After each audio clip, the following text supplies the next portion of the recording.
This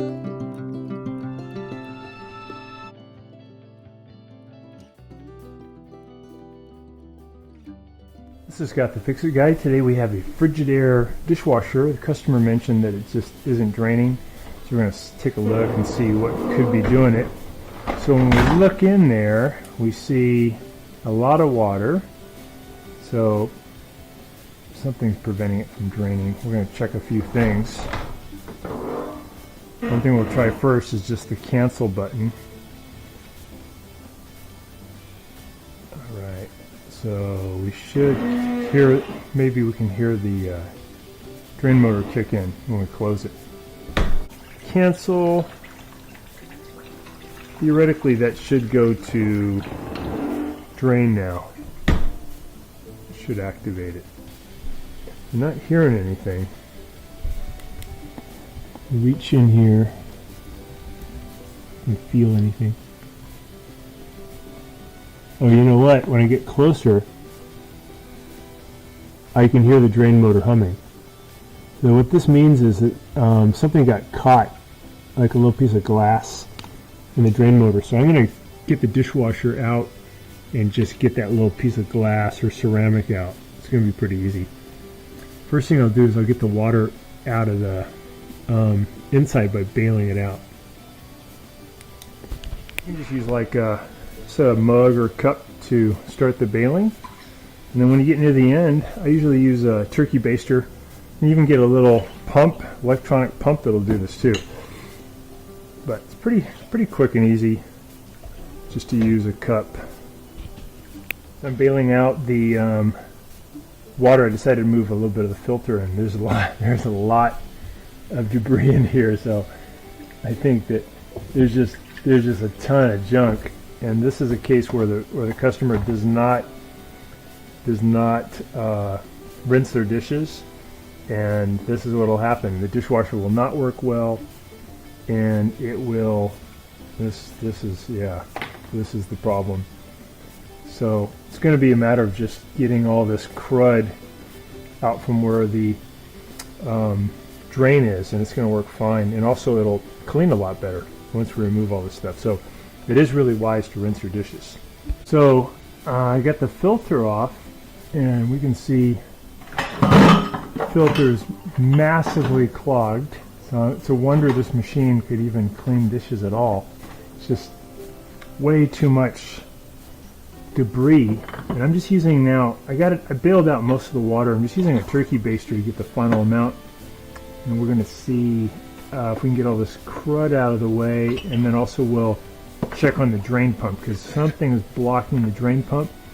I got a feeling it's just some of this debris. I'll show you guys how we do this.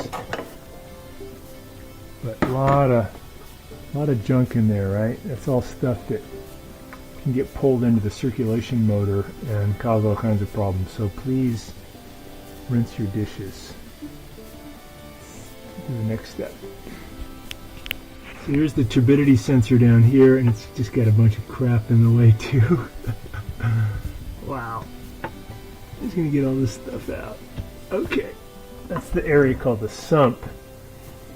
Pretty clean. We're going to get a little cleaner, and then I'm going to pull the dishwasher out and see what's clogging the pump itself. It could be all kinds of stuff. Alright. I'm going to wiggle the machine out a little further and get to that pump. So we got the dishwasher pulled out. We still have the water line connected. We have it unplugged. We have the drain line connected because the lines are long enough to allow you to pull it out. And we're just going to turn it on its side. So lean it down. It's going to give us better access to the pump. Here is our pump. And I'll try to see what's going on inside. Let's take a look in here first. We're going to remove this one. So to check the air gap, we already put something down in here. Seems clear, but I'm going to remove it from the sink and take a different look. So to do that, I'll spin this off. I'm going to push the whole thing down inside so I have a better access to it. Push this down inside. There's going to be a little gasket up here you want to keep for being watertight. And this is just so you can get to these screws a little bit easier.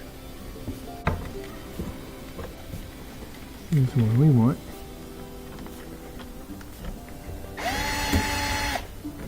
That screw off. So I'm just pulling the drain hose off of the air gap right now. I can take a better look at what's going on. Here's my drain hose. Pretty good.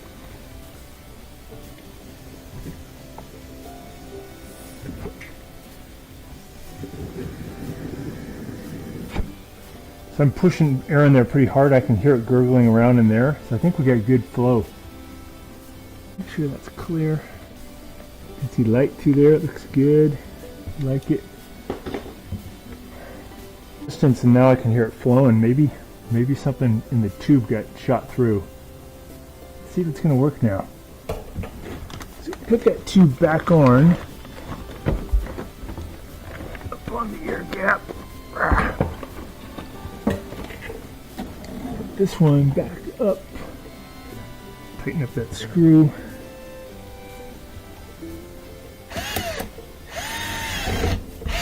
It's tight. I'm going to push this thing back up. And what I usually do is I'll put my finger down here so I can kind of feel, use my other hand, push it up in there. It helps me index it so I can find it. There it is. Push it up, gasket on there. And I'm going to thread this nut back on the air gap. Take this dishwasher for a test drive. See how it's doing.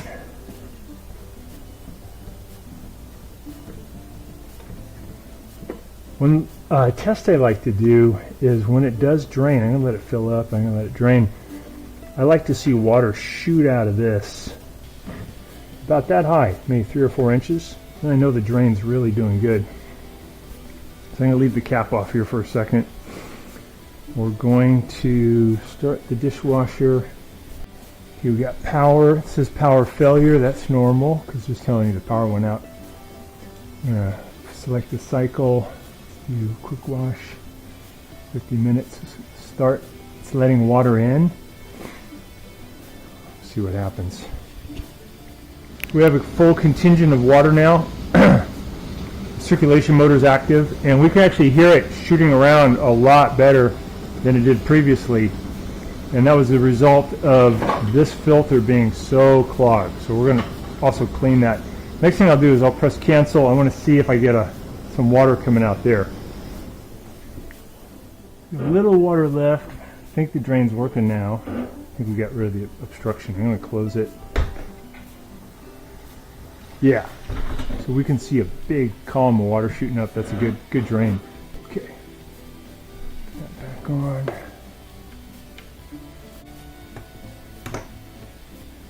Put that back. We're just getting the surface stuff off of the screen. And you got to get in here and get all this stuff out too, because that is where the water flows. Should flow, wants to flow. So this filter's pretty good. It looks like it trapped a lot of the stuff before it got into the mechanism, but some definitely got in. Look at this stuff, so thick. This one, this port has to go that way.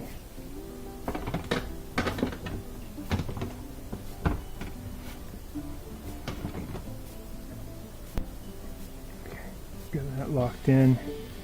This back in. We're going to put these screws back in.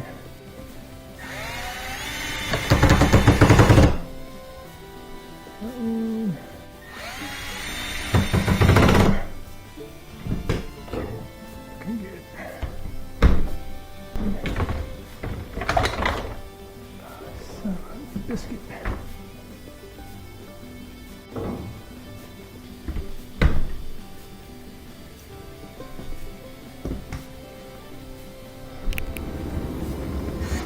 Putting in your last screws. We can hear the circulation motor is just really doing good, pushing the water around really well.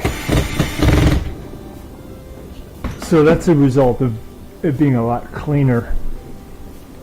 It was on quick wash. I'll cancel.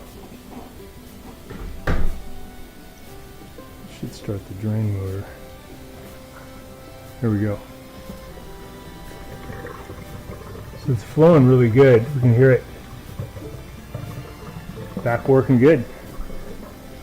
So thanks so much for watching, and please subscribe when you get a chance. Things we did again was we cleared the air gap, and we made sure there was nothing obstructing the impeller, and we cleaned the filter. A lot of bad stuff in there. So again, thanks for watching.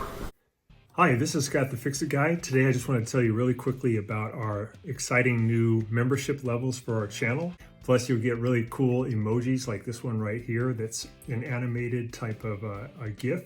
And the other one is the #1 Fix-It fan, which is a really cool level. That's level 2. We just have the 2 levels. That one allows you to have the same perks as the early preview member. But the really cool thing is you get live help for any kind of appliance problem or question that you have. And you'll have my text number, you'll have my email.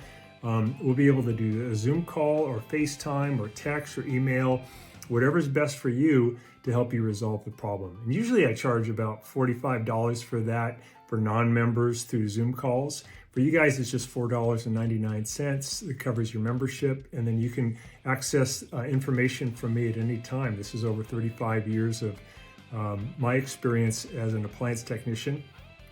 I'll be able to get you any of my 2,500 different repair videos. I'll get you the best deals on parts through some links, and I can get you service manuals. I can get you diagrams of where these different parts are on your appliance. The main thing is to be able to save you money. If you have somebody come out and do the repair, you know, it's at least about $120 for them just to come out and take a look.